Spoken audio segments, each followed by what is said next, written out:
A situação no Irã se agravou, onde as manifestações antigovernamentais atingiram um ponto crítico, com tumultos abertos em diversas cidades do país, tornando os movimentos de protestos em uma guerra civil. As forças de segurança utilizam munições não letais, e, em alguns casos, munição real contra os manifestantes, principalmente nas grandes cidades de Mashhad, Shiraz e Teherã. Um médico iraniano em contato com a BBC britânica via internet Starlink na noite de sexta-feira afirmou que o Hospital Farabi, principal centro oftalmológico de Teherã, entrou em estado de crise, com serviços de emergência sobrecarregados. Internações e cirurgias não urgentes teriam sido suspensas e a equipe foi convocada para lidar com casos de emergência. Há 47 anos, o Irã passou por uma revolução que substituiu uma monarquia aliada dos Estados Unidos por uma teocracia anti-americana. Hoje, a República Islâmica do Irã pode estar à beira de uma contra-revolução. A história sugere que os regimes entram em colapso não por falhas isoladas, mas por uma confluência fatal de fatores estressantes. Há 5 condições específicas necessárias para o sucesso de uma revolução: uma crise fiscal, elites divididas, uma coalizão oposicionista diversa, uma narrativa convincente de resistência e um ambiente internacional favorável. Neste inverno, pela primeira vez desde 1979, o Irã preenche quase todos os 5 requisitos. Muitos estão ansiosos pela camiseta da queda do ditador Ali Khamenei, mas ainda não aconteceu. Mas temos as camisetas da queda do ditador Nicolás Maduro. Adquira agora mesmo em nosso site reserva.inc/área militar. Para as autoridades do regime iraniano, os protestos em massa de hoje representam um dilema complexo. Reprimir os protestos com muita força poderia desfazer o acordo que o regime firmou com a própria população após a guerra de 12 dias do ano passado com Israel e os Estados Unidos. Mas permitir que elas cresçam poderia, por si só, atrair a intervenção estrangeira, como no caso dos Estados Unidos. A resposta do governo tem sido diferente das ondas anteriores de protestos.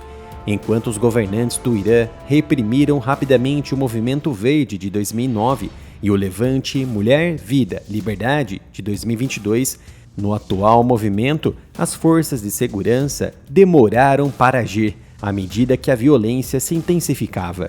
Em vez de reprimir brutalmente os manifestantes, o presidente iraniano Massoud Pezeshkian respondeu inicialmente com reformas de austeridade para liberar fundos para subsídios aos mais pobres.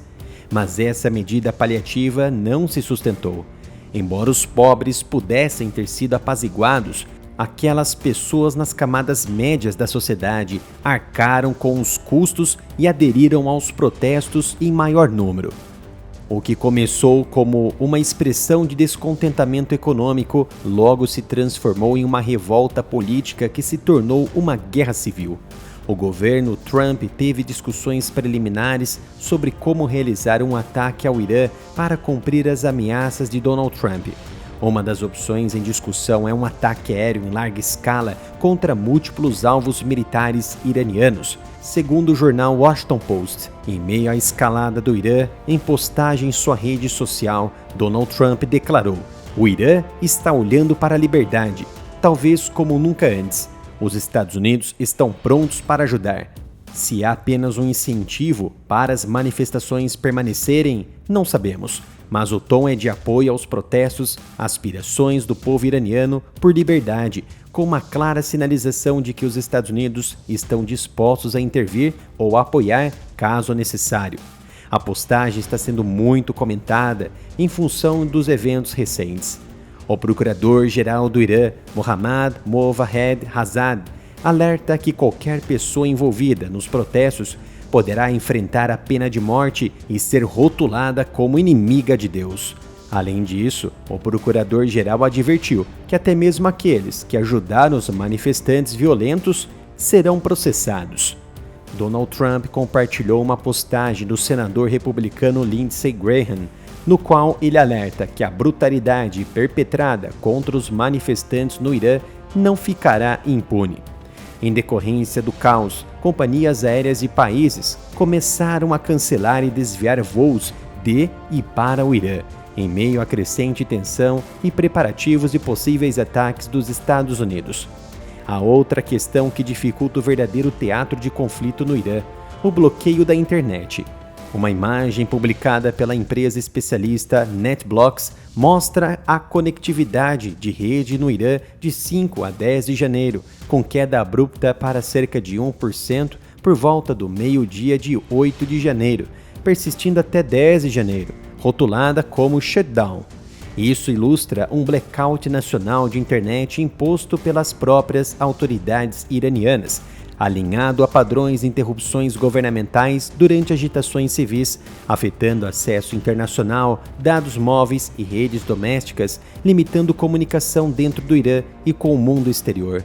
Surgiram muitas atividades de transporte aéreo pesado e reabastecimento aéreo dos Estados Unidos, partindo de bases nos Estados Unidos e no Reino Unido para os corredores europeus e do Oriente Médio. Aumentou consideravelmente em relação ao ritmo de rotação rotineiro.